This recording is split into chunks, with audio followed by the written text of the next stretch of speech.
Fala aí, galera. Como é que estão vocês, gente? Espero que estejam bem, acompanhando direitinho os nossos estudos aí.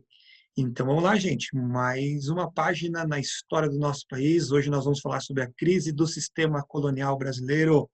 Então, eu quero compartilhar com vocês a nossa aula em PowerPoint para nos ajudar durante o decorrer da matéria. Gente, muito bem, nós falamos sobre a mineração no Brasil na aula passada, e agora, então, vamos lembrar que essa mineração, ela também trouxe consigo, numa das consequências delas, da mineração, algumas revoltas, especialmente em decorrência da exploração do ouro aqui no nosso país, e também das cobranças que a coroa portuguesa estava fazendo.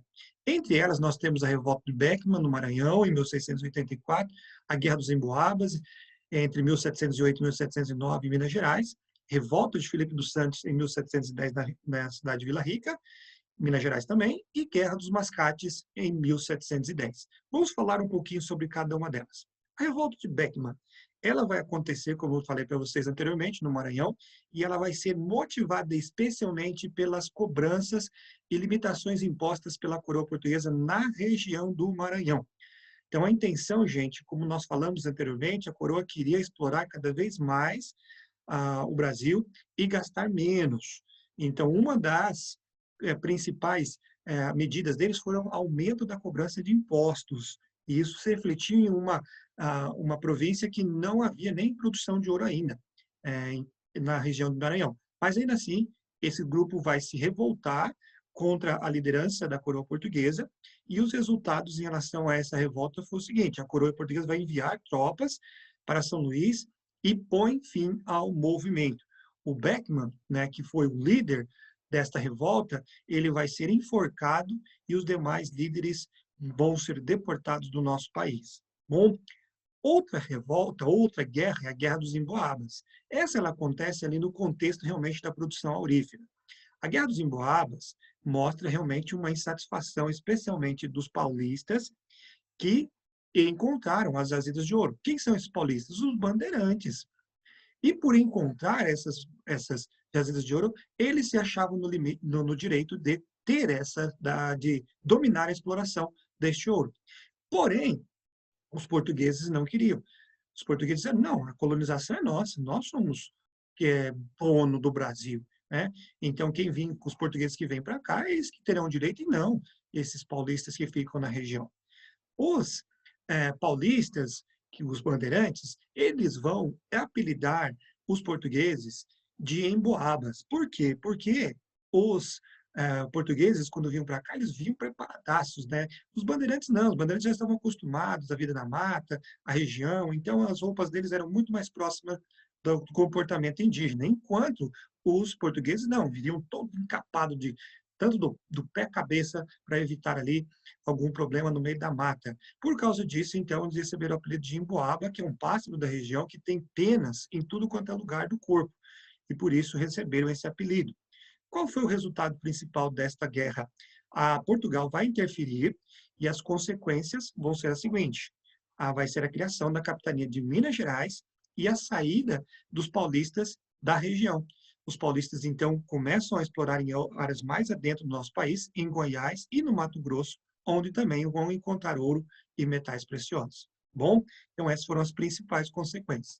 Houve também a revolta de Filipe dos Santos, uma revolta na cidade de Vila Rica, foi uma reação contra a criação das casas de fundição na região, né? E também, lógico, em relação às péssimas condições de vida em que se encontrava a maior parte da população na região da exploração de ouro ali. Ela foi liderada por Filipe dos Santos, por isso o nome ficou conhecido, né, o nome dela ficou Revolta de Filipe dos Santos. Quais foram os resultados principais dessa revolta? O movimento vai ser sufocado pelas tropas da coroa portuguesa e o líder, Filipe dos Santos, vai ser executado e esquartejado. Isso era uma maneira muito comum naquela época de fazerem, de tentar, então, colocar medo na cabeça das pessoas que estavam se revoltando contra a coroa. E a última delas aqui é a revolta dos mascates.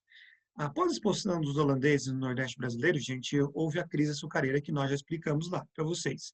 Recife, especialmente a parte do comércio, ela era controlada por comerciantes portugueses ainda, e esses camaradas eram chamados de mascates.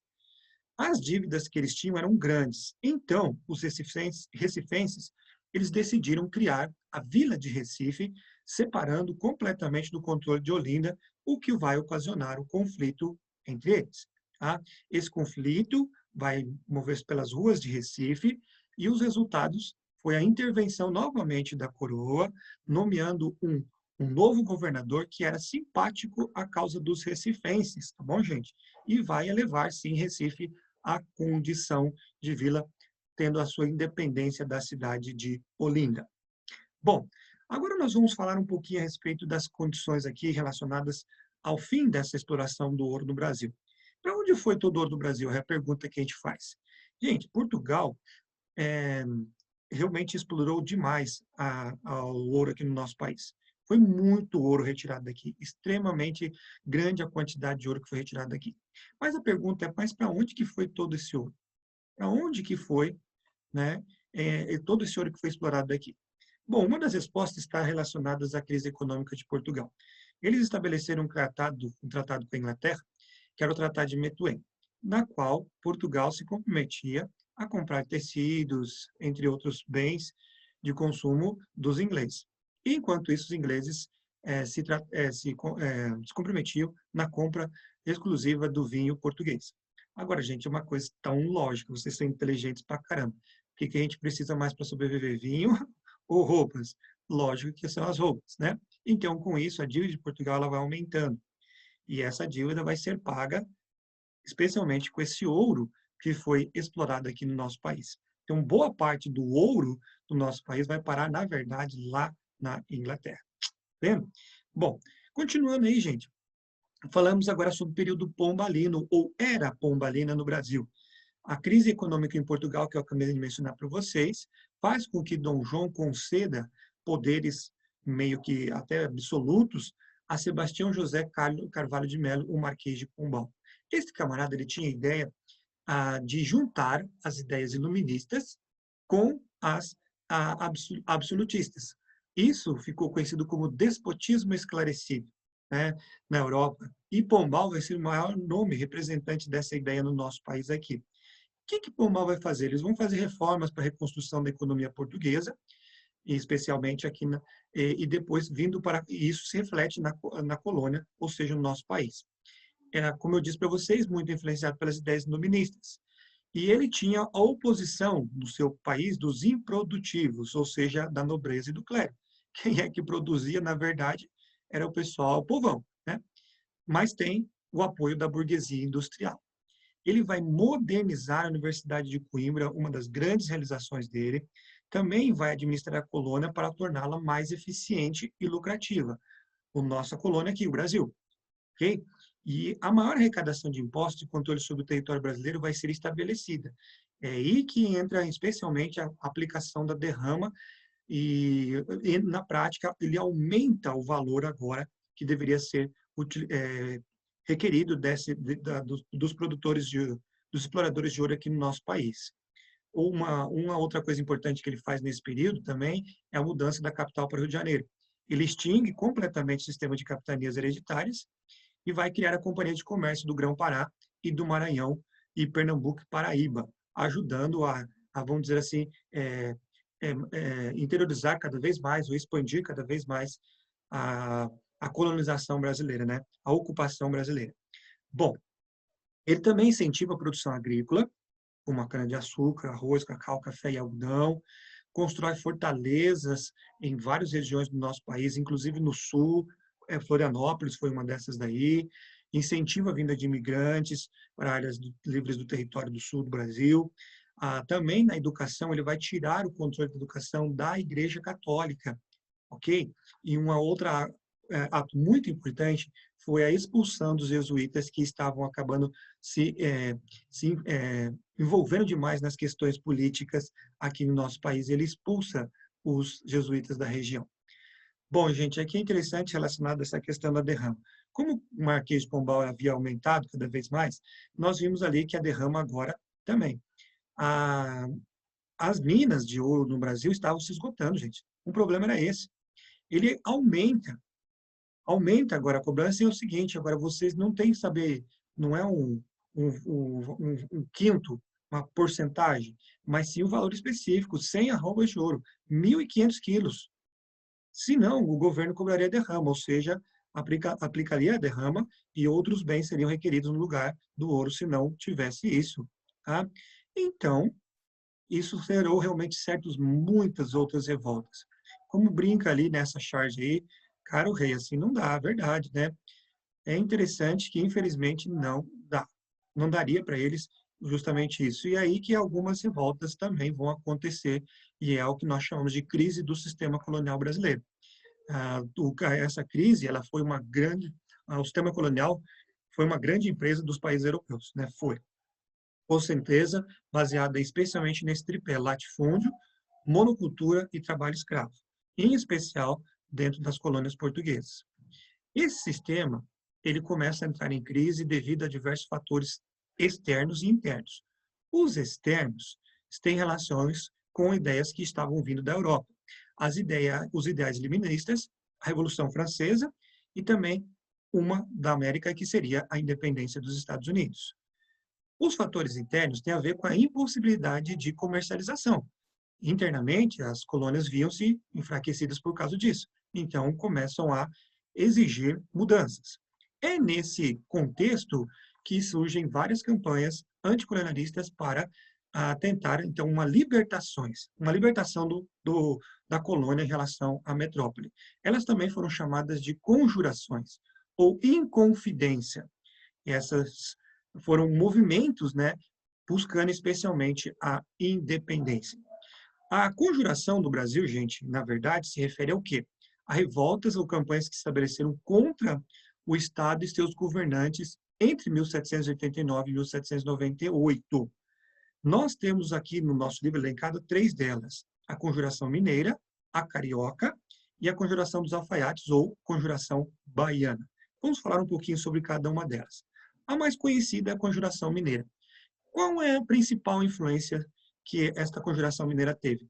São duas principais. Primeiro, dos ideais iluministas, que chegaram à colônia por meio dos membros da elite que foram estudar na Europa. A segunda influência tem a ver com a independência dos Estados Unidos. É um exemplo, gente. Colonos estadunidenses conseguiram a independência diante da nação mais poderosa da época, que era a Inglaterra. Por quê? Aqui eles não poderiam conseguir a dependência de Portugal. Bom, então veio este exemplo. Então essa era a ideia, seguiu esta lógica que nós falamos agora há pouco para vocês. Bom, a Conjuração Mineira teve a participação de quem? Da elite mineradora. Eles estavam cansados, e especialmente dessa questão da aplicação da derrama. Então, a maior parte dos conjurados, eles faziam parte da elite. Então, veja bem, gente, prestem bem atenção, até está bem marcado para vocês. É considerado o movimento das elites, a Conjuração Mineira. Não há participação efetiva do povo na Conjuração Mineira.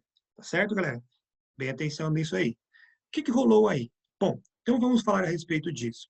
Quais eram as reivindicações deles? Eles queriam a independência e fim da colonização, proclamação do regime republicano no Brasil, a liberdade de comércio e de produção de manufaturas, visto que foi proibida essa produção de manufaturas no Brasil pela mãe, Dona Maria, perdão de dívidas com Portugal, mas o que eles não queriam, por ser uma revolta da elite, acho que fica lógico que eles não queriam, ou seja, o fim da escravidão. Bom, o fim da escravidão. Interessante de se pensar aí até que na idealização de alguns quadros de Tiradentes que foram dos ícones da Confederação Mineira. Você vê lá, um deles está sendo diante do corpo esquartejado de Tiradentes, havia um escravo chorando. Então veja que é bem idealizado, isso não tem nenhuma relação com a verdade dos fatos naquele momento, até porque os conjurados não queriam a liberdade dos escravos. Bom, a Conjuração Mineira ela pretendia começar o movimento justamente no dia da derrama. E acreditavam que de Ouro Preto a rebelião ia se espalhar por toda a região de Minas Gerais e posteriormente para o Brasil, para que assim eles conseguissem a independência. O que deu errado? Um X9 apareceu, o Cagueta, o Silvério dos Reis. Ele acabou denunciando o movimento e a coroa portuguesa suspende a derrama e os helvétios tentam se esconder. Mas não adiantou.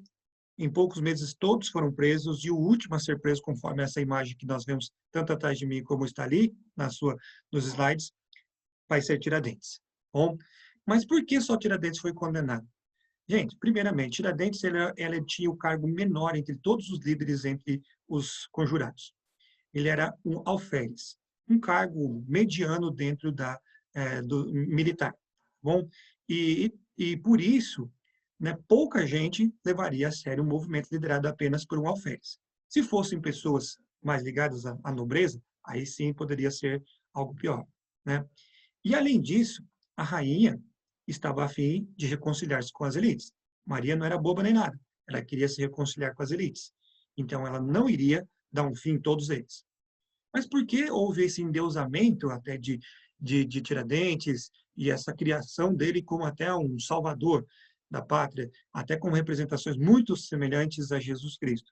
Gente, esse quadro é de Pedro Américo, é de aproximadamente 100 anos depois do que foi do fato acontecido, mas isso foi uma idealização. Durante a proclamação da República, eles queriam um mito, um herói perfeito, justamente para que simbolizava essa república.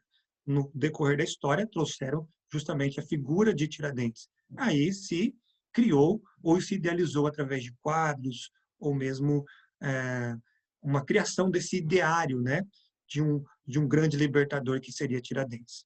Bom, nós temos também a Conjuração Carioca. Esse foi mais um levante intelectual do que, de fato, um levante pela independência. Eles queriam mais, realmente, não queriam assim, separar completamente uma sedição, mas era um levante assim, mais em busca de melhores condições sociais para a região. Por isso, não é muitas vezes enquadrado entre esses movimentos emancipacionistas. Ele foi mais um movimento assim, realmente de luta pelas condições sociais da região. Os membros deles também eram da elite, e como não houve provas de uma conspiração contra os monarcas, o movimento terminou também sem condenações.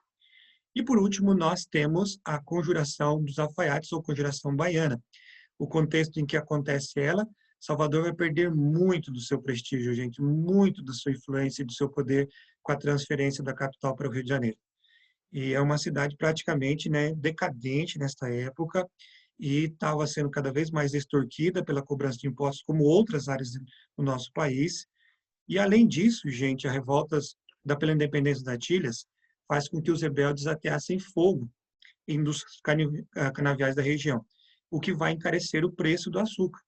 Muitos produtores do Brasil entenderam o seguinte: olha, é hora de a gente plantar mais e mais açúcar, vamos lá. Então, o que eles fazem? Eles tiram as áreas que eram de cultivo de plantações de subsistência, para sua própria alimentação, e acabam plantando cana. Mas o que isso faz? Além de não ter para sua própria subsistência, certo? Faz com que eles tenham que comprar de fora. Isso aumenta cada vez mais a crise pela falta de alimentos. Bom, e é nesse contexto que acontece a Conjuração dos Alfaiates, que tem influências, sim, dos ideais iluministas, da independência dos Estados Unidos, mas de algo mais, que é a grande diferença, a Revolução Francesa. A Revolução Francesa, né, estava acontecendo no mesmo período da Inconfidência Mineira, por isso não pôde influenciar tanto. Mas agora aqui, 10 anos depois, nós temos a Conjuração dos Alfaiates, a Conjuração Baiana, que terá a influência da Revolução Francesa. Ao longo da Conjuração Baiana, gente, estava acontecendo o que nós falamos, a Revolução Francesa, especialmente no período jacobino da Revolução, estabeleceu o voto universal e a abolição da escravidão nas colônias. A Conjuração dos Alfaiates, na sua participação, tem uma diferença da mineira. A mineira foi liderada pelas elites. Inicialmente, a baiana foi conduzida pela elite, porém, as pretensões da Conjuração acabaram ganhando a simpatia do povo, e o povo começa a participar progressivamente. Então, este foi um movimento muito mais popular do que a Conjuração Mineira. Tá legal, galera? Bom, quais as reivindicações dele? Independência e fim da colonização, como acontecia lá na Inconfidência Mineira, proclamação do regime republicano, também da mesma forma, liberdade de comércio, também queriam lá. Agora, a diferença está aqui, eles desejavam o fim da escravidão. Diferente da Inconfidência Mineira. Igualdade de cor, era também outro desejo deles, e o perdão das dívidas com Portugal. O que eles não queriam? A interferência da Igreja Católica na região. Eles não queriam isto de maneira nenhuma. Bom, como esse movimento acontece? Em 12 de agosto de 1798, a cidade vai amanhecer cheia de panfletos como esse que vocês veem nas imagens. Animai-vos, povo baiense, está por chegar o tempo feliz de nossa liberdade, um dos ideais iluministas, né? O tempo que seremos todos irmãos, fraternos, o tempo que seremos todos iguais, igualdade. Aqueles 3 ideais iluministas aí presentes. Então, esses cartazes estão presentes por tudo quanto é lugar, e aí anunciavam a eclosão da revolta. Logo em seguida, os rebeldes acabam sendo presos, julgados e condenados em menos de um ano. Aí você vê a condenação final dos 4 líderes, Lucas Dantas, Manuel Faustino, Luiz Gonzaga e João de Deus. Eles vão ser enforcados e esquartejados na Praça da Piedade. E vão ficar com os corpos expostos ali por uma semana, para botar medo na população. Gente, é isso aí. Espero que vocês tenham compreendido e se qualquer dúvida ficou, por favor, procure. Grande abraço e boa semana de estudo.